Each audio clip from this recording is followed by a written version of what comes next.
अरे इसलिए तो ऊंचा माता नाता है, इसलिए तो ऊंचा माता नाता है। संसार की माता ही निर्माता है,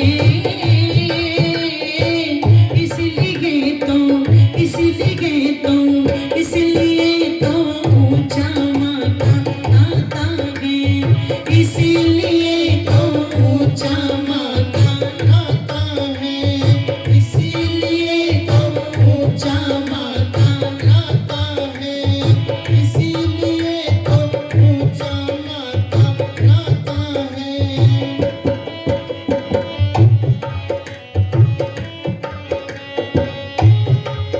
ना चाहिए तो बालक को कायदिया क्रूर बना दे, ना चाहिए तो बालक को कायदिया क्रूर बना दे, और बन के जीजा भाई सिवा से शूर बना, और बन के जीजा भाई सिवा से शूर बना दे। ये भाग्य विधाता है, इसलिए तो ऊंचा माता नाता है, इसलिए तो ऊंचा माता नाता है। संसार की माता ही निर्माता है, इसलिए तो ऊंचा माता नाता है, इसलिए तो ऊंचा माता नाता है, इसलिए तो ऊंचा माता नाता है, इसलिए तो ऊंचा माता नाता है।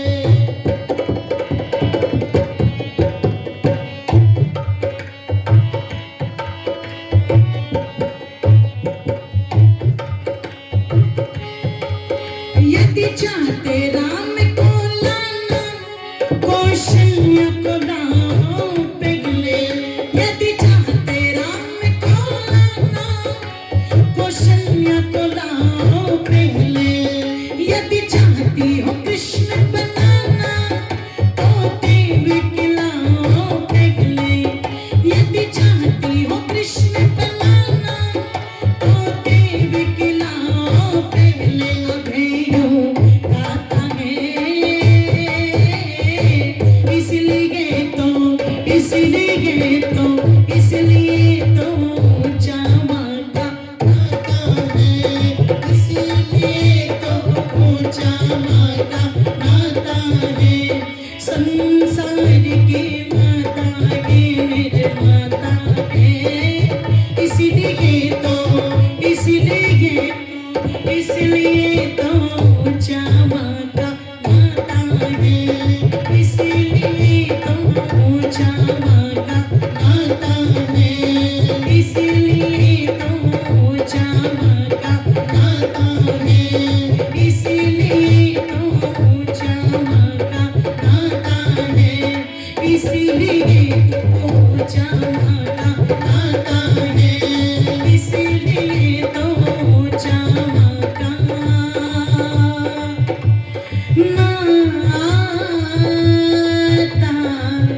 है। कुछ नहीं किया होगा, बस कितना किया, जीभ पर ध्यान दे लो, कान पर ध्यान दे लो, और थोड़ा सा आंखों पर ध्यान दे लो, ज्ञानेंद्रियों को पवित्र कर लो। जीभ पर ध्यान मतलब गर्भवती स्त्री जितना सात्विक भोजन कर सके उतना करना, जोर से बोलो चाहिए। अगर वो दूध का प्रयोग अधिक करेगी, घृत का प्रयोग, फलों का प्रयोग, हरी सब्जियों का प्रयोग, दालों का प्रयोग ज्यादा करेगी, और ब्राह्मी आदि औषधियों का सेवन ऋषि दयानंद कहते हैं करेगी, तो बच्चा सात्विक विचारधारा का बुद्धिमान पैदा होगा, कामी क्रोधी संतान पैदा नहीं होगा। और अगर माता के भोजन में तमोगुण यानी के मिर्च मसालों की अधिकता है तो बच्चा कामी भी पैदा होगा, क्रोधी भी पैदा होगा। आज की माताओं को कह दो कि दलिया खाना तो बोले उल्टी लगती है, और क्या खाना बोले कुरकुरे ला दो। अब विचार करना, जो कुरकुरे खा रही है वो 9 महीने के बाद तो कुरकुरा ही पैदा करेगी कि नहीं पैदा करेगी। अब आज के बच्चों को आप खुद देख लीजिए, इनमें कोई कुरकुराहट की कमी है क्या है जी? हो सारे कुरकुरे ही, सारे कुरकुरे खा के तो कुरकुरे ही पैदा होंगे। ओ मेरी माताओं, भोजन सात्विक हो, थोड़ी औषधियों का सेवन करें। ऋषि दयानंद संस्कार विधि में कहते हैं अन्न और औषधियां, इन 2 चीजों से माँ जैसी संतान चाहती है वैसी पैदा कर सकती है। छोटी बात नहीं है, बहुत चैलेंजिंग है चीज। लेकिन औषधियों को तो खाना नहीं चाहती है जी, उनका सेवन करना नहीं चाहती, अन्न नहीं खाना चाहती, काम उसे करना नहीं, क्योंकि डॉक्टर ने लिख के दे दिया कंप्लीट बेड रेस्ट। अब कंप्लीट बेड रेस्ट में तो वो ऐसा ही पैदा होगा जो आते ही शीशे में पहुंच जाएगा। सरदार किरणजीत जी बता रहे थे कि अंजलि जी, मेरी दादी जी ने बिल्कुल ऐसी ही एक एक बात मानी, और उसी का परिणाम है कि उस पंजाब के लैलपुर में बंगा गांव के अंदर उस समय भगत सिंह जैसी शख्सियत पैदा हुई। और जब भगत सिंह पैदा हुए तो उनके जन्म के समय अजीत सिंह और स्वर्ण सिंह जेल से छूट करके आए थे। जेल में थे वो जेल से छूट के आए थे। तो दादी ने उनका नाम क्या रख दिया? ये तो बच्चा बहुत भागो वाला है, तो नाम क्या रख दिया जी? भागो वाला। भागो वाले से क्या बन गया? भगत सिंह। इसलिए नाम पड़ा था भागो वाला। और उसी भागो वाले को जब चाचा अजीत सिंह अपने कंधे पर बैठा करके, कभी अजीत सिंह का इतिहास पढ़ना, वो तो भगत सिंह के बलिदान के कारण अजीत सिंह के जो योगदान था ना, वो दब गया सारा का सारा, वो दब गया लोग। नहीं तो उस व्यक्ति का इतना बड़ा योगदान रहा, इतना बड़ा योगदान रहा। मेरी माताओं, 36 साल तक वो व्यक्ति देश के बाहर रहा, 36 साल तक। और 36 साल के बाद जब वो देश लौट करके आया ना अपने घर के अंदर, तो उसने देखा भाई है किशन सिंह, भाभी है विद्यावती, और बूढ़ी माता भी थी। निवेदन कर दूं आप लोगों के मध्य में, पता लगा स्वर्ण सिंह नहीं थे, उनकी मृत्यु हो चुकी थी, भगत सिंह को फांसी हो चुकी थी। और जब वो घर के आंगन में ये खबर सुन करके रोया, तो दरवाजे पर क्या देखता है? एक बूढ़ी महिला कभी देखती है अजीत सिंह को, कभी पीछे हो जाती है, कभी फिर देखती है, कभी फिर पीछे हो जाती है। तो अजीत सिंह ने पूछा, ये कौन है जो मुझे बार बार देख रही है? सोचना आप चाहे, ये कौन है जो मुझे बार बार देख रही है? तो उस समय विद्यावती ने ये कहा था कि देवर इतने पागल हो गए देश के पीछे कि जिसके साथ फेरे लिए थे अपनी उस पत्नी हरनाम कौर को भी भूल गए। ये तुम्हारी पत्नी है हरनाम कौर। माता उर्मिलाबेन ने भी लक्ष्मण के बिना कितने वर्ष गुजारे थे? 14 वर्ष। और उस देवी ने 36 साल गुजारे। काले बालों में छोड़ करके गए थे, जब आए थे तो बाल उसके भी सफेद हो चुके थे, और सरदार अजीत सिंह के भी सर के बाल, दाढ़ी के बाल सफेद हो चुके थे। पता लगा कुछ दिन वहां पर रहे पर स्वास्थ्य ठीक नहीं रहा। डॉक्टर ने सलाह दी ठंडे प्रदेश में चले जाओ तो जान बच जाएगी। डलहौजी में चले गए।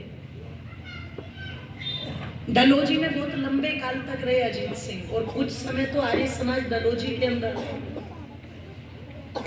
ये डलहौजी का इतिहास है। एक दिन रेडियो चला दी हरनाम कौर ने, और रेडियो पर समाचार चलने लगे कि देश को आजादी मिलेगी, देश आजाद होगा, लेकिन पहले भारत के 2 टुकड़े होंगे, एक टुकड़ा होगा हिंदुस्तान और एक टुकड़ा होगा हरनाम कौर पास में बैठी हुई थी। अजीत सिंह हरनाम कौर को कहते हैं जिस देश के लिए इतने क्रांतिकारियों ने अपना खून बहा दिया पानी के लिए, जिसके लिए मेरे पिता सरदार अर्जुन सिंह लाठी लेकर के जीवन भर हुए थे, जिस देश के लिए मेरा भतीजा भगत सिंह फांसी के तख्ते पर चढ़ गया 23 साल की उम्र में, जिस देश के लिए पता लगा इतनी कुर्बानियां हुई, आज उस देश को आजादी मिल भी रही है तो टुकड़े होकर के,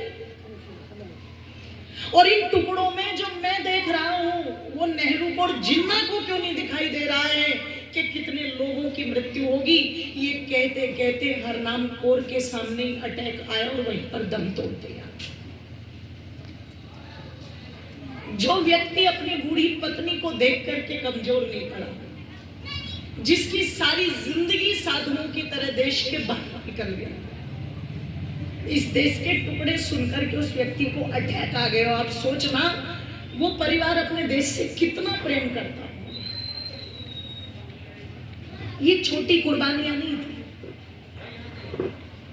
पर इन इतिहासों को आज पढ़ाया नहीं जाता, भारत के बच्चों को बताया नहीं जाता ताकि उनके अंदर भाव पैदा हो। यहां तो अकबर पढ़ा दिया, अकबर की बेगमें पढ़ा दी, बाबर पढ़ा दिया, बाबर का इतिहास पढ़ा दिया। ये बात थोड़ी पढ़ाई जा रही है ताकि बच्चों के अंदर भाव जागे। ये चीजें तो बताई नहीं जा रही, ना पढ़ाई जा रही है। ये चीजें तो अगर कोई कह भी दे तो वो राजनीतिक मुद्दे बन जाते हैं। आप विचार करना, आप चिंतन करना, ऐसे माहौल के अंदर एक बालक पैदा होगा, वो अपने चाचा के साथ खेत में जाता है तो वहां पर बंदूकें बोने की बात करता है। वो जलियांवाला बाग के अंदर गया, आप सोचो उस समय पता लगा पंजाब जो फैला हुआ था, लायलपुर जिला कितनी दूर, और वहां से चल करके वो अमृतसर आ रहा है, और वहां से वो पता लगा मिट्टी भर के ले जा रहा है शीशी में वो बच्चा। क्यों? वो अपने घर के आंगन में सपना चौधरी के ठुमके नहीं सुनता था, उसके दादा देशभक्ति की बातें करते थे। उनके घर में शराबी कबाबी लोग नहीं आते थे, उनके घर में करतार सिंह सरावा जैसे लोग आते थे जो आकर के भजन सुनाते थे, गीत सुनाते थे, और भगत सिंह अपने दादा की गोद में बैठ करके सुनता था कि पगड़ी संभाल जटा, पगड़ी संभाल आई, पगड़ी संभाल जटा, पगड़ी संभाल आई, पगड़ी संभाल जटा, पगड़ी संभाल, तेरा लुट ना जाए माल, तेरा लुट ना जाए माल बेचटा, पगड़ी संभाल, पगड़ी संभाल।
आदरणीय हमारे भैया कृष्ण जी ये राशि देकर के सम्मानित कर रहे हैं, उनका बहुत बहुत धन्यवाद। और मैं निवेदन कर रही थी,